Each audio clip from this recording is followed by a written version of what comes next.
If we go back to the first thing you said, George, he or she, whoever the physician is, who's making the decision about treating hypertension, you introduce a very important concept that has not before been a part of a hypertension discussion. You and I have known each other for over 20 years, and it used to be, it's all about the numbers. Right. I just heard you say it's really about the risk and the numbers. Right. So tell us, how do we calibrate that now? So the recommendations talk about a greater than 10% risk over 10 years, cardiovascular risk over 10 years, that you need to be more aggressive with those patients, and their goal should be below 130/80. The data is overwhelming that if your risk is above 15%, that blood pressure better be below 130/80. So it's important for the patient, and you can use the ASCVD risk calculator to share this with the patient and share what their risk is and how it will be improved by lowering the blood pressure. You know, it's so interesting to listen to this intersection of the risk discussion, whether we're talking about hypertension or talking about ASCVD and dyslipidemia. And part of the information that I brought to the table and Dr. Sanjeev Shah brought to the table is that, you know what, we're beginning to think about this risk discussion in the setting of heart failure. We understand that we can now anticipate whom it is that might get heart failure. And just as you clearly articulated, in that patient particularly at highest risk, the hypertensive, the diabetic, the obese patient, we can figure out years ahead of time which direction they're going, enabled with early screening with biomarkers, start interventional therapy, intervention being a generic ACE inhibitor, and maybe, I love what you said in the very beginning, bend that curve. We'd really like to bend that curve. So Dr. Vassallo, you were the co-chair with this session, and you really are a quite skilled clinician, and you do this work. You come to work and see patients at risk for cardiovascular disease. This whole conversation we're having in heart failure, dyslipidemia, hypertension, about having the risk assessment, how easy can you do that in actual clinical practice? How do you manage to pull that off day to day? Right. So I am still a general cardiologist. So when they walk in the door, they could have any of the things we've discussed today. And so I think the most important is to know the numbers, but then assess the risk. And I think that assessing the risk has to be done with the calculator, because we often under or overestimate the risk based on just looking at someone. And so someone can be thin and be high risk because of their LDL alone. And if it's LDL greater than 190, you treat them regardless of other interventions. So I think the risk calculator from the lipid guidelines has really revolutionized the way we think about heart disease, because we take people that may be higher risk, or they look low risk and they're higher risk. But then it's very easy to see the higher risk patients when, as Dr. Stone always says, their abdomen proceeds when they go into the room. And those patients are the target for lifestyle first, but they often also have high risk. And so you often have to add medicine. And I think the blood pressure is so important in terms of overall ASCVD risk and in certain populations. And so I think making sure that we take care of the whole patient while also personalizing it with the risk calculators, and then using accurate blood pressure measurement, making sure they're checking their blood pressure at home, and making sure that they're adherent with statin therapy and with blood pressure medications. So I think adherence is a really important. So I think the great thing about this was that we all take care of really difficult patients, but putting it all together and giving the patient opportunities to take part is key for advancing the field. So Rod, there's a lot of good stuff to unpack, and you made some brilliant points today. I mean, that statistic is sobering. 1 out of 4 people will eventually get atrial fibrillation. But the other thing that you brought to bear was the emphasis on how important it is for us to understand about stroke reduction, and that this is the main reason that we're trying to make this diagnosis. So talk me through how we can more capably make this diagnosis of atrial fibrillation. Well, so I think the first challenge is that, similar to hypertension or high cholesterol, you may not know you have this disease. And we know that a lot of AFib is asymptomatic. A lot of the drugs that people are on, whether it be for rhythm problems or blood pressure problems, may convert symptomatic AFib into asymptomatic AFib. So I think, first and foremost, you have to go to your doctor, right? You have to go get your routine exams, particularly if you're 65 and older, have hypertension, diabetes, other potent stroke risk factors. And I also think you need to be aware that anything, lightheadedness, dizziness, palpitations, shortness of breath with exertion, all of those can be signs or symptoms of atrial fibrillation that demand attention.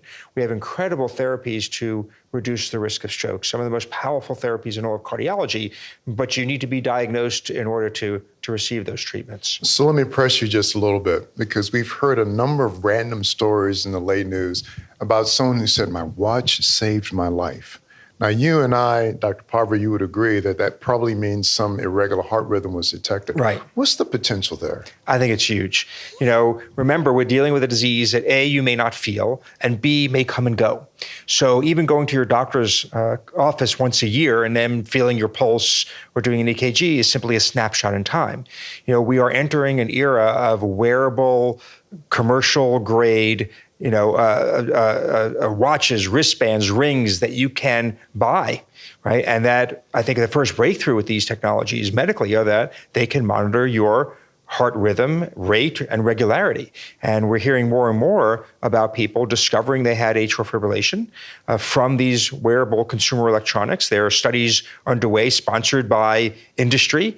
And my vision is that we'll use these devices not only to detect the disease, but maybe even manage key aspects of this disease. Rod, we'll just end with you. Why don't you give us 2 sentences that you think everyone needs to take away and needs to know about atrial fibrillation today?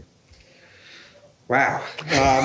Well, certainly, I think some of the things that Behzad spoke about, we as a medical system tend to reward treatment of disease and not as much prevention of disease.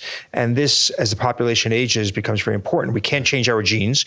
We can't change the aging process yet, but we could change our obesity. We could change our level of exercise, our sleep patterns, excessive alcohol intake, smoking, which may or may not play a role. And while this may impact our business, this is what's best for patients in our society as a whole. Great. I want to thank you, Dr. Parver. You really added to our meeting. Thank you. Brilliant work, Rod. It's been a great day. We've got a lot more to look forward to. Thank you very much, guys. Thanks, man. Bye-bye. Thank you. That's really terrific. So once Bob Bono tells you this is the natural history, that's kind of the end of that discussion. So Pat, traditionally, we've always come to you, a heart surgeon first, to deal with aortic stenosis. Things have changed. Where are you right now in that cascade of aortic stenosis? Well, so clearly the database is so much better than it was with just 12 patients. We have all thousands of patients now in randomized trials, and it's really been just fantastic to see this really quick evolution. So the high-risk patients clearly all go to transcatheter aortic valve replacement. The vast majority of intermediate-risk patients now are going for transcatheter aortic valve replacement. We may do surgical aortic valve for the ones that don't have very good access. They can't get up through the femoral, that sort of a thing, or other reasons that they have other areas that we might want to operate on. The big issue is going to be the low-risk patients, and I think that many of those will end up, after the trials come out, going to TAVR as well.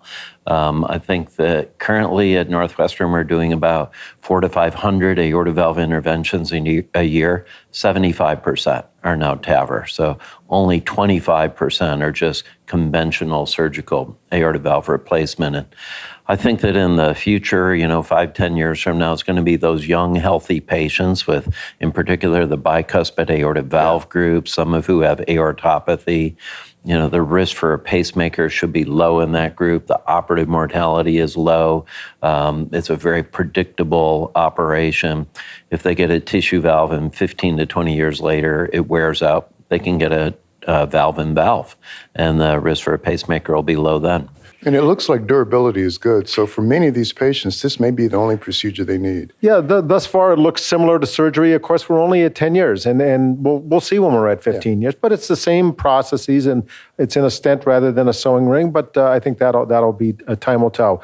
One other area that's of interest is this early TAVR group, which is the patients that are essentially asymptomatic with severe aortic stenosis. And traditionally, as you know, we've done watchful waiting and medical therapy until they became symptomatic, stress testing to define clearly symptomatic. But we now have trials ongoing here to say, okay, half these patients would get a TAVR immediately versus that would be deferred over time, and seeing what the outcomes of these patients would be as well. What the nice part, I think, patients like on that is that qualifies them for a TAVR, assuming they're tricuspid aortic stenosis. So, Bob, this is an incredible journey through a history that spans at least 50 years, and you've seen a lot of it. What's your closing comment to those that are watching and listening about aortic valve disease? Well, I haven't seen all 50 years, but it is incredible. No, it really is incredible, as Charlie points out, and as Pat would attest to as well. I mean, would you have believed we're doing this 20 years ago? That we're actually replacing valves? We're talking about treating moderate aortic stenosis. Yeah, and now moderate as well as asymptomatic. So I think what TAVR provides is to get into some frontier areas where we've just never been before. Asymptomatic patients, mild aortic stenosis or moderate aortic stenosis with some degree of LV dysfunction. We know that fibrosis begins to happen in the ventricle. Maybe that's not good. If we only had surgical options, we would tend to wait. But maybe with TAVR, with time, we're not there yet. We may be talking about whole new different approaches to managing patients with aortic stenosis. Well, this has been a great conversation. Charlie Davidson, Bob Bonham, Pat McCarthy, Clyde Yancy, all of us directing this 7th Chicago Cardiovascular Update, having a great time listening to really terrific updates. And you guys have done a great job contributing to the discussions today. So thanks very much. Thanks, Clyde. Thanks, Clyde. For having us.